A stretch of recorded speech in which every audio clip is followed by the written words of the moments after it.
Hey everyone, how goes it? And welcome back to Computer Science 146. Today, we're going to continue to go over linking structures. In a previous lecture, we started going over linking structures. One of the main concepts of this is we're grouping together data with a link, and this structure is called a node. Linking structures address the problems that we're having with arrays. Linking structures allow growable and shrinkable data structures. However, we do sacrifice random access in order to achieve this. The linking structure that we then addressed was called a linked list. Now, specifically with a linked list, just like a linking structure, you have this thing called a node that contains data and a link. Along with this, there were some special nodes like head, tail, current, and previous, which were used for different purposes as we were developing this linked structure. The major problem that we encountered at the end was the fact that when we created this linked structure, we only created it for one type. So we have to figure out, is there a way that we can create a linked list that can be for any type? Much like an array can have an array of whatever type, our linked list should be whatever type too. To address this, we have to introduce a brand new concept called generics. What a generic does is it acts as a variable for the type. So the way that you would read this is a class of these types. The syntax of using a generic, you would first define the class, and then after that, you would use these angle brackets, and then put the variable that's going to correspond to this generic type.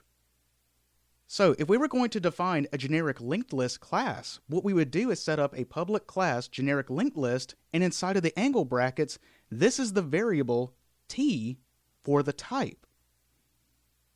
More specifically, in Java, the generic type has to be an object type. It has to be derived from a class. This comes from a concept that was introduced very early on, that everything in Java is considered to be an object type. Every time that we have created a class, this class has inherited from the base class object. And in this way, if we assume that everything in Java is considered to be an object type, then whatever is placed inside of this generic must be an object type as well. Taking this concept further, the way that we can basically modify some of the code that we had previously developed is simply change the type. Instead of the data being an integer value, now this generic linked list given this generic type t simply modifies whenever we're referring to the data. Instead of int, it just becomes the type t. The type t is always an object type. Whenever we use double equals or not equals, that should be only referring to the object's memory address. If we're comparing this information, then we should always use the dot equals method, which is a method that is assumed to be developed in every single object.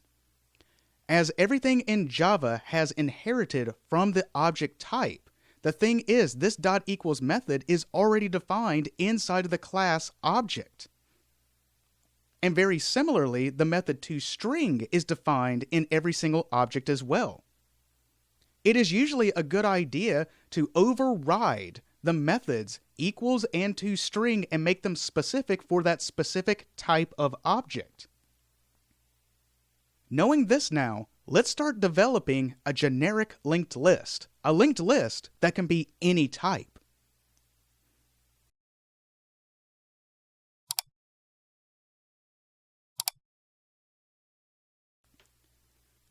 So now we're in the code and we have our project set up over here. Let's go ahead and define the generic linked list. We're going to create a new instance of a class, and this time we're going to call it genLL, generic linked list. In order to define this as a generic type, we then put, after the class's identifier, the angle bracket and the type t. Now this becomes a generic linked list of type whatever this type T is. Now with these linking structures, we group together the data and a link to the next thing into another structure called a node. We introduced in an earlier class the idea of internal classes. We're going to use those here as well. Private class list node, and this structure groups together T, data, along with list node link. And just like before, we're going to use the parameterized constructor inside of this. Public list node, and this time we're going to pass in T, a data, and list node, a link. Then we have data point to a data, and link point to a link. You may notice that I'm using different language whenever I'm referring to the assignment operator. Keep this in mind. This type T is the generic object type, which means a data only holds a memory address. By passing this memory address in here, we're saying point this data to this data. Or in other words, assign the memory address stored inside of here to have this point to the same memory address. And also, that's very similar to link. This is a class, which means list node is an object type. A link only corresponds to a memory address, so we're saying store this memory address into this link, which is saying point this link to the object found in this memory address. Now also, in this generic linked list, we're going to go ahead and set up those very specific references, those specific pointers. Private list node head, and this always points to the first element in our list. Private list node current. This is a pointer that allows a programmer who is using this generic linked list to access and modify certain parts of this linked list. Private list node previous. This always refers to the object that is one behind the current. We mostly only use this for remove. Finally, let's go ahead and create our default constructor, public generic linked list, and all we're going to do is assign each one of these pointers to null. Head points to current, points to previous, which points to nothing. Now that we've done all of this, let's see how it can be used. I'm going to go ahead and create a tester class. So I'm going to call this generic linked list tester and include the main method.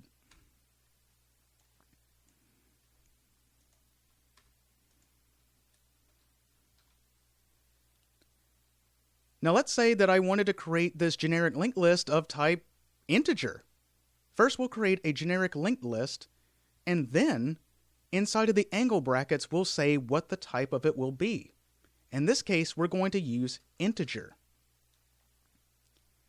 Notice that we're not using the lowercase int. The thing is, if we're talking about generics, then the thing inside of these angle brackets has to be an object type. So in order to make an integer linked list, we have to use the wrapper class integer in order to make it. Now what I can do is take ILL and construct it equals a new generic linked list of type integer and a call to the default constructor.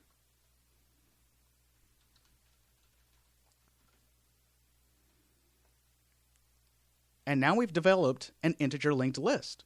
To show off the flexibility of this, let's now create a linked list of doubles.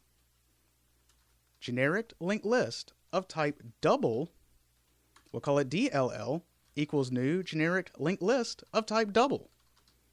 Taking this even further, we can create a generic linked list of type string. STRLL equals new generic linked list of type string.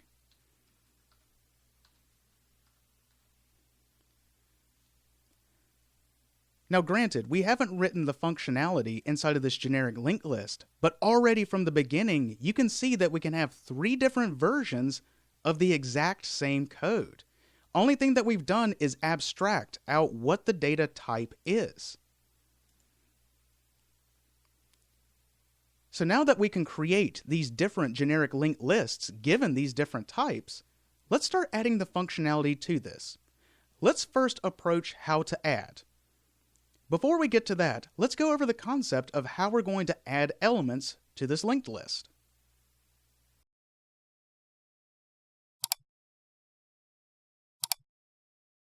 The concept for adding and removing doesn't change. The only thing that has changed is we're now abstracting the type of information. So if we're adding a new element to the end of the list, what we need to do is first create this new node and assign the data. So first thing, we have created this new instance of this node and assigned the data. Now what we have to do is find the end of the list. If we use a temporary variable and start it at the head, and then always check its .link and see whether or not that's null, then we can indicate where the end of the list is. Whenever we encounter a node where its link is null, that indicates it is at the end of the list. So starting the temp here, we can follow this. It's temp.link. Well, this is a constructed object. This is not null. We haven't found the end of the list, so we have to move temp to point to temp.link. Now we look again. If we follow temp.link, this is not null, move temp forward. Then we follow it again. Temp.link, this is not null, move temp forward. Now we're right here, where if we follow temp.link, this is null. So now what we want to do is assign the memory address right here to refer to this new node that we constructed over here. This is just an identifier. This only holds a memory address. This is also just an identifier. This holds a memory address. So if we follow temp.link points to the new node, this then adds it to the end of our linked list. Once we're outside of that method, the identifier new node no longer exists. However, the new data is still referred to at the end. Nothing changes when we add something. The only thing that we have adjusted is the type. Let's see how this works.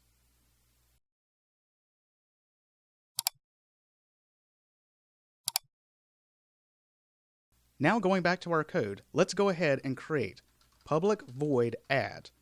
And this time we're passing in TA data. Whatever this T is, it gets substituted right here. So in this case, it could be integer for this version, so this T becomes an integer. This version is a double, this version is a string. So that means this is substituted as a double for our double and a string for our string. This generic type is a variable for types.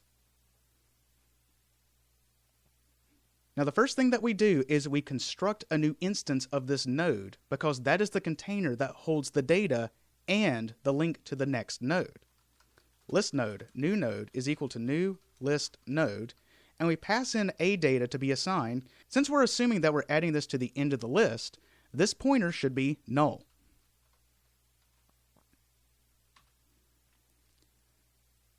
Now we need to check our head.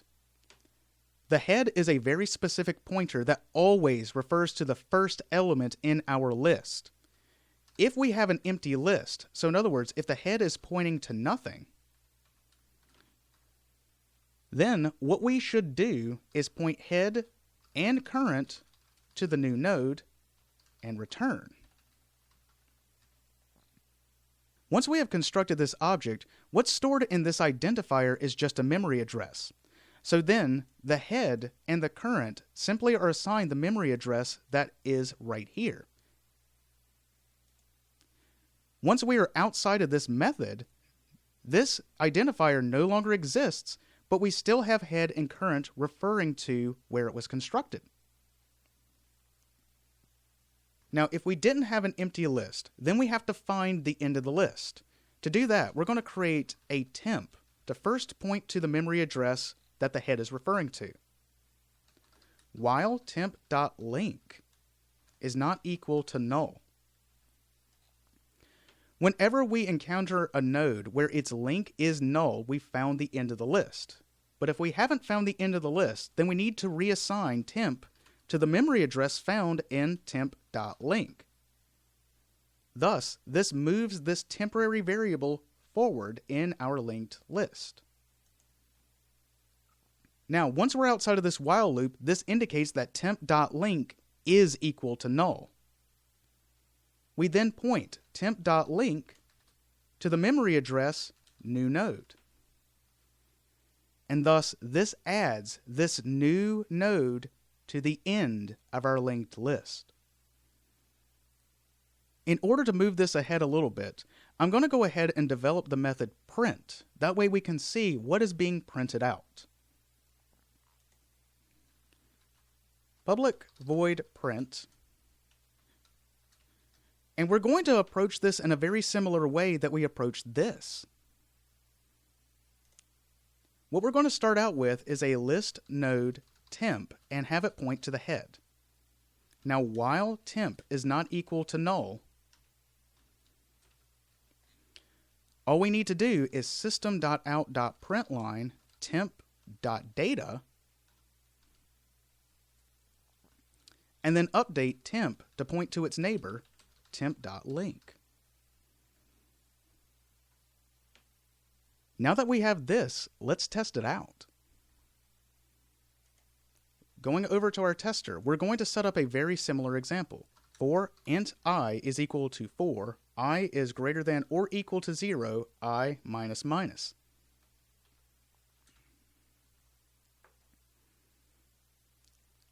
Now let's add this information to these different structures. ILL.add I. DLL.add. Now, in this case, we do need to typecast I as a double. Normally, we would not have to do this, but because we are using the wrapper classes, we specifically need to do this. strll.add. What I'm going to do here is construct a string, just say str, and then append I to it. Now let's see what happens. ILL.print, DLL.print, STRLL.print.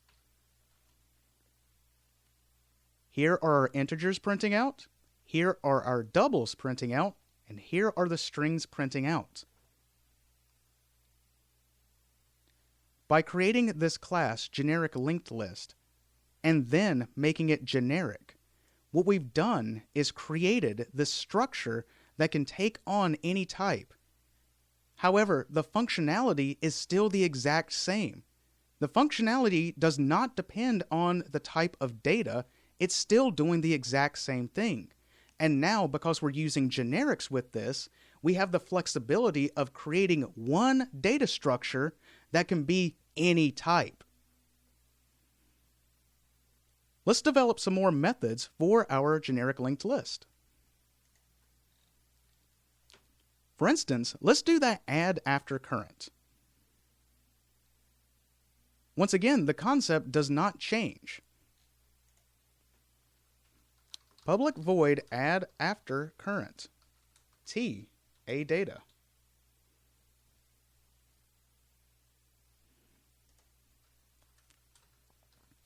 Now this can allow us to add an element in the middle of this linked list. So first, if current is equal to null, that means current is currently not referring to anything, so we can't really add anything after it. But if it is, we create a list node, new node, is equal to new list node. We construct this, and then we add the data to the node. And as we're adding this after current, we want this new node to point to where current is currently pointing at. How we do that is we access current.link. And now this new node has the data assigned and it's pointing to where current is currently pointing to.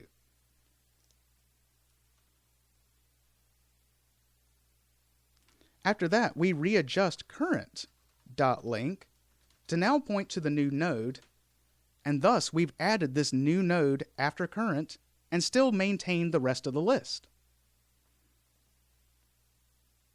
Now, current is a movable pointer. It is used when people need to access and modify data that is inside of this linked list. So in order to allow them to access the data, we need to create basically an accessor for this pointer. The way that we do that, public. Now, the data that we're returning is the generic type T, and we're going to call this getCurrent.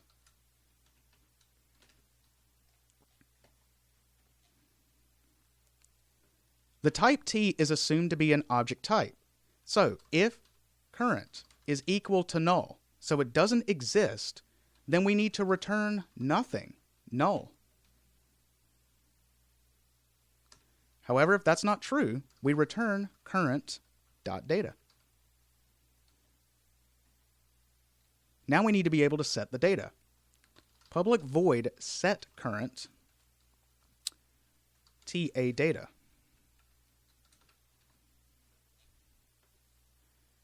Now, just like before, I'll argue that this data probably shouldn't be null. So if we do pass in if a data is equal to null, we need to return. We're going to assume that the data in every one of these nodes is valid and has been constructed. Now, that's not the only case. If that's true, or current is also equal to null, then we need to return. We can't set information that doesn't exist. Now, as long as neither of these are true, then what we can do is just go ahead and assign current.data to now point to a data. Now we can access and modify the information at the pointer current. But currently, current is only going to point to the head element. We need to be able to move it around. In order to move the current forward, we're going to create a method called public void goToNext. And once again, if current is equal to null, then we need to return because we can't go to next. However, if that's not the case, we're going to take previous and have that point to where current currently is. Then we point current to its neighbor, current.link. Now current can move forward, but current cannot move backwards. To address this, we're going to create public void reset, which is going to point current to the head and also previous to null. As I am not calling a property or a method from this list node, I don't need to check whether or not it's null. If current was null and head was also null, it doesn't matter. It's just null gets assigned to null.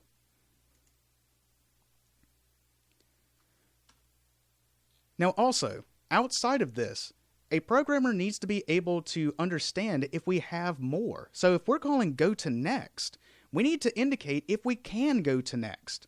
The way that we do that is by comparing current to whether or not it has been constructed.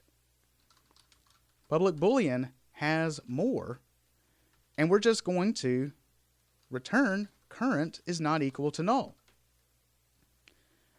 As long as current is not pointing to nothing, then we can assume that we have more. Now that we have that, let's address how to remove information from this linked list.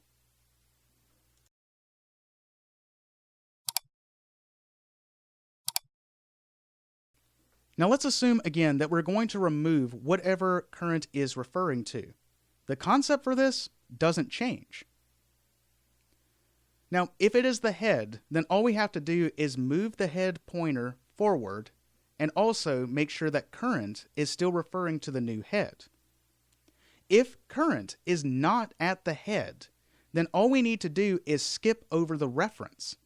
So, starting from right here, if we're going to delete current, the thing is we take previous.link and assign that to where current is pointing to. So now, previous.link needs to refer to current.link, this object right here, and thus it'll point over top of it. Then we need to update the current by setting current is equal to current.link. Now this node is unreachable, and because Java is a memory managed language, it has a garbage collector which goes along and sees that this data is unreachable, and so it simply removes it.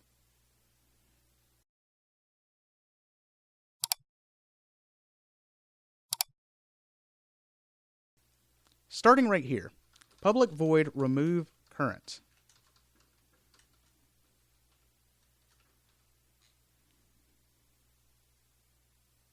Now, if current is pointing to the head, so this means in this identifier, this memory address matches the memory address in the head. That means current is pointing to the same object that head is also pointing to. If this is the case, then what we need to do is take head and point it to head.link, and then assign current to point to the new head. Now, if current is not pointing to the head, this indicates that current is somewhere else in our linked list. Else. In this case, we have what was in the demonstration, where we first take previous.link. Previous.link is always referring to current, because previous is assumed to be one node behind current. Previous.link is the exact same address as what's stored inside of current. Now, if we reassign this to current.link, this now points over top of where current is. Then we move current is equal to current.link. So now, after all of this, we have created this linking structure that can be any generic type. We've created this linking structure where we can add data to it. We can remove data from it. We can access information at any given spot. We can mutate information at any given spot. We can also print out all of the information that is currently stored inside of this. All of this is the most basic functionality that we really need to create some of these linked lists. However, these data structures are your own. You should create them how you see fit. If you believe that there should be extra methods in there, then you should write them. Like, for instance, maybe it's just not enough to have this current. Maybe what we want to do is get a current given a certain index or a certain value. Maybe it makes sense to write functionality that will indicate if an element in this linked list is already in there, like a contains method. It might be beneficial to write a method that examines every element of one linked list compared to another one to see if they're equal. It might be useful to write a goToPrevious method instead of just having a reset. There are a lot of different ways that we can approach this. And once again, these are your data structures to use. Foundationally, we start out with arrays. And now we have these linking structures that we can create on our own. And also, speaking of that, there are different versions of these linked lists as well.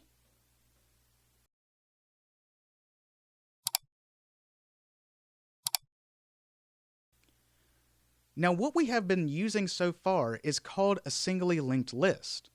The reason being is each one of the nodes has a single link that refers to the next node. Other variations of these kinds of linked lists would be called a doubly linked list.